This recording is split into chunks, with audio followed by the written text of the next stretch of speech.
नमस्कार, आप देख रहे हैं अमर उजाला का डिजिटल प्लेटफॉर्म। मैं हूं आपके साथ ऋतिक। बरेली में इस वक्त जो माहौल है वो हर कोई देख रहा है। उत्तर प्रदेश का बरेली इन दिनों एक्शन मोड से जूझ रहा है और एक बार फिर ताज़ा एक्शन सामने आया है। बरेली में बुलडोजर एक्शन हुआ है और वो भी हिंसा मामले के जो आरोपी हैं उनके करीबियों के घर ढाए गए, साथ ही जो आरोपी है उनके घरों को सील भी किया गया। इसके साथ समाजवादी पार्टी का पूरा डेलीगेशन जो कि इस पूरे एक्शन का विरोध कर रहा है, अब उनको भी वहां पर जाने से रोक दिया गया। सपा पूरी तरीके से आग बबूला है। उत्तर प्रदेश में लगातार आरोप प्रत्यारोप का दौर भी जारी है बरेली पूरे मामले को लेकर। इस पर क्या ताजा अपडेट है, इस पर बात करने के लिए हमारे साथ हमारे वरिष्ठ सहयोगी वरुण कुमार जुड़े हैं। वरुण जी, बरेली में जो हालात है इस वक्त, एक तरफ बुलडोजर एक्शन, दूसरी तरफ सपा को रोकना, क्या हो रहा है वहां पर? जी देखिए ऋतिक, जो रिपोर्ट्स हमारे पास में आ रही हैं, जैसा दोनों बातें आपने बताई कि एक तो ये कि समाजवादी पार्टी का जो प्रतिनिधि मंडल बरेली जाने वाला था उसको रोक लिया गया।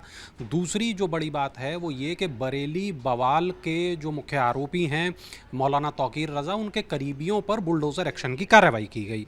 रिपोर्ट हमें ये बताती है कि बरेली में पुलिस ने आंवला के जो समाजवादी पार्टी के सांसद हैं नीरज मौर्य और भोजीपुरा के जो विधायक हैं शहजिल इस्लाम, इन दोनों के समेत कई नेताओं को नज़रबंद कर दिया। हम चाहे बात करें इकरा हसन की, हम चाहे बात करें हरिंद्र मलिक की, हम चाहे बात करें नेता प्रतिपक्ष माता प्रसाद जी की, तो तमाम जो समाजवादी पार्टी के जो प्रतिनिधि मंडल में शामिल नेता थे उनको नज़रबंद कर दिया गया। सांसद नीरज मौर्य को सर्किट हाउस से पुलिस बाहर ले गई। उधर भोजीपुरा के सपा विधायक शहजिल इस्लाम और उनके पिता पूर्व विधायक इस्लाम साबिर को सीबीगंज स्थित फार्म हाउस में हाउस अरेस्ट कर दिया गया।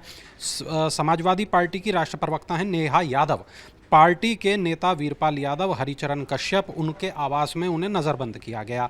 सपा के जिलाध्यक्ष शिव चरण कश्यप के आवास पर 14 पदाधिकारियों को नज़रबंद कर दिया गया। समाजवादी पार्टी की जो राष्ट्रीय प्रवक्ता हैं नेहा यादव, उन्होंने कहा कि भाजपा सरकार में कानून व्यवस्था ध्वस्त है।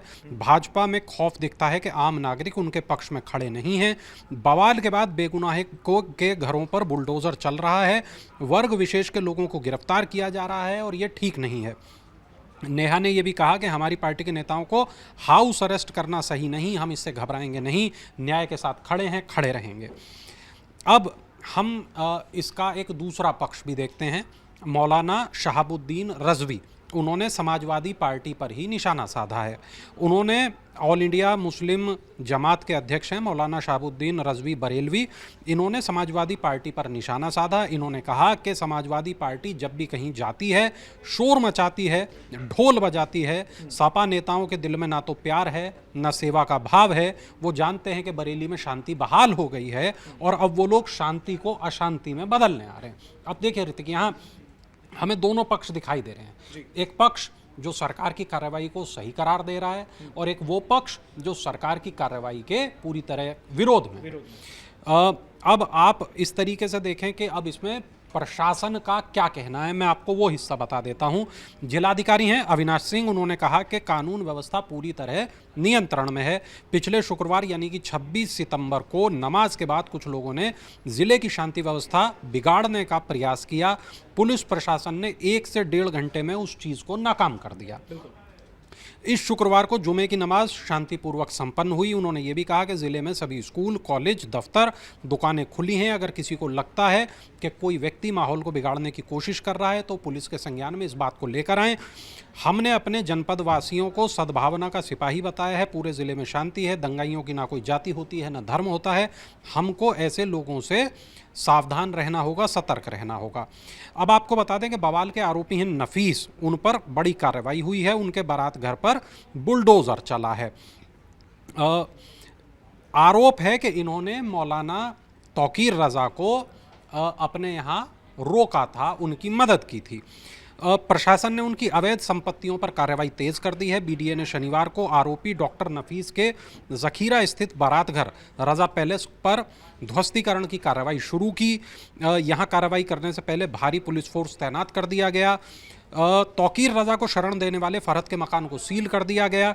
9 महला मस्जिद के पास 4 दुकानें सील की गई और अतिक्रमण पर नगर निगम का ये जो बुलडोज़र है वो चला।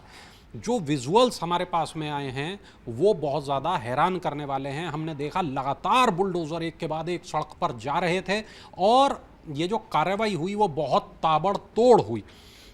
डॉक्टर नफीस और उनके बेटे को जेल भेजा जा चुका है। उनके मार्केट को बवाल के बाद सील कर दिया गया। बारात घर के खिलाफ अब कार्रवाई हो गई है। ये जो बारात घर है रजा पैलेस, यहाँ पर भारी पुलिस बल तैनात रहा। मौके पर पहुंचे जो किला इंस्पेक्टर हैं सुभाष, उन्होंने बताया कि आला अधिकारियों के निर्देश पर यह फोर्स तैनात की गई। ध्वस्तीकरण की कार्रवाई होगी, सीलिंग होगी, इसके बारे में उन्होंने कुछ बताने से इनकार कर दिया। हालांकि इसके कुछ ही देर बाद प्रशासन के जो बाकी अधिकारी थे वो मौके पर पहुंचे और ध्वस्तीकरण की कार्रवाई हुई। अब आप यहाँ पर इस सब पूरे स्थिति को देखें तो यहाँ बहुत ज़्यादा हमें साफ तौर पर ये बात पता चलती है ऋतिक की प्रशासन और शासन दोनों ही किसी भी प्रकार की ढिलाई बरतने के मोड में यहाँ नहीं दिखाई दिए।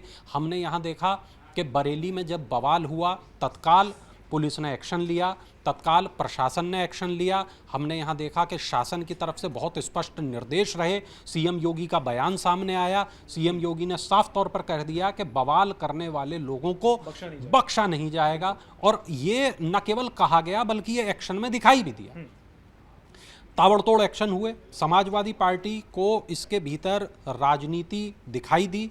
उसने उस मौके को पकड़ा और मतलब ऐसा होना भी चाहिए। अगर लोकतंत्र में विरोध नहीं होगा तो काम कैसे होगा। तो विरोध दिखाई दिया और वहाँ पर ये जो प्रतिनिधि मंडल है उसको भेजने की कवायद शुरू की गई। और ये बात कल से थी कि प्रतिनिधि मंडल वहाँ मौके पर जाएगा। और जब प्रतिनिधि मंडल आज सुबह जब जाने का प्रयास कर रहा था तभी जो रास्ते थे वो बंद कर दिए गए। इन लोगों को नज़रबंद कर दिया गया। प्रशासन का साफ तौर पर ये कहना है कि अगर ये लोग वहाँ पहुँचते तो संभवतः जो मामला भड़क सकता था। अभी 2 दिन हमने इंटरनेट बंद रखा है और वो इसीलिए बंद रखा है कि जो हालात है वहाँ शांति व्यवस्था बरकरार रहे, उस पर काबू पाया जाए। अगर आने वाले वक्त में आप जाइए, ज़रूर जाइए, लेकिन फिलहाल जो शांति व्यवस्था है उसको बरकरार रखने के लिए ये ज़रूरी कदम था। आप देखें तो जो चंद्रशेखर हैं, जो नगीना के सांसद हैं, दलित नेता हैं, आजकल बहुत चर्चा में रहते हैं, उन्होंने भी जब बरेली जाने की बात की थी तब उन्हें भी रोक दिया गया था। तो ये जो रोके जाने की बातचीत है ये लगातार की जा रही है। अब हमें हालांकि यहाँ पर देखना ये होगा कि जो बरेली बवाल के आगे अब क्या कुछ होगा। कौन नए नाम हमारे सामने आने वाले हैं, प्रशासन शासन उन नए नामों पर क्या कार्रवाई करेगा। और ये जो अब हमने देखा पैटर्न एक पूरा के संभल में बवाल हुआ, हमने देखा बरेली में बवाल हुआ, तो ये जो बवाल अब शुरू हुए हैं तो क्या ये जो बवाल हैं ये किसी और शहर में होंगे या जो शासन की सख्ती है इसको यहीं पर रोक देने में कामयाब रहेगी। और ये जो पूरा नेक्सस है हम इसको देखते हैं कि आप बलरामपुर वाले छांगुर बाबा को याद करिए, आप उस तरीके के और केस याद करिए। तो ये जो चीज़ें हैं क्या ये बढ़ेंगी या जो शासन की सख्ती है वो इनको यहीं पर रोक देगी, दबा देगी, ये देखने वाली बात होगी। ऋतिक बिल्कुल, बहुत बहुत धन्यवाद वरुण जी, जितना अपने अपडेट इस पूरे मामले पर दिया। देखिए बरेली में इस वक्त क्या चल रहा है ये हम सबको पता है। बरेली में लगातार 2 दिन और भी इसमें इंटरनेट बंद किए गए थी और इसके लिए प्रशासन ने कहा था कि वहाँ पर जो माहौल है वो और ज़्यादा ना भड़के, कोई हिंसात्मक पोस्ट ना सामने आ जाए, इसलिए इंटरनेट को बंद कर दिया गया। इसलिए पैनिक होने की ज़रूरत नहीं है।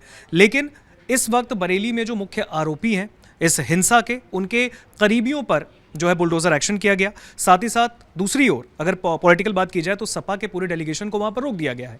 अब देखना यह होगा कि विपक्ष और क्या नया तरीका ढूंढती है, किस तरीके से वो सरकार को इस पूरे मामले पर आड़े हाथों लेती है। और सरकार अगर देखा जाए तो योगी सरकार ने अपनी मंशा साफ कर दी है, मुख्यमंत्री ने अपनी मंशा साफ कर दी है कि अगर यहां पर चाहे बरेली हो या फिर कहीं पर भी हिंसा उत्तर प्रदेश में होगी तो उसे बख्शा नहीं जाएगा। फिलहाल बहुत बहुत धन्यवाद इस रिपोर्ट को देखने के लिए। अगर आप ये वीडियो YouTube पर देख रहे हैं तो हमारे चैनल को सब्सक्राइब कर बेल आइकन दबाएं और Facebook पर देख रहे हैं तो हमारे पेज को लाइक करें।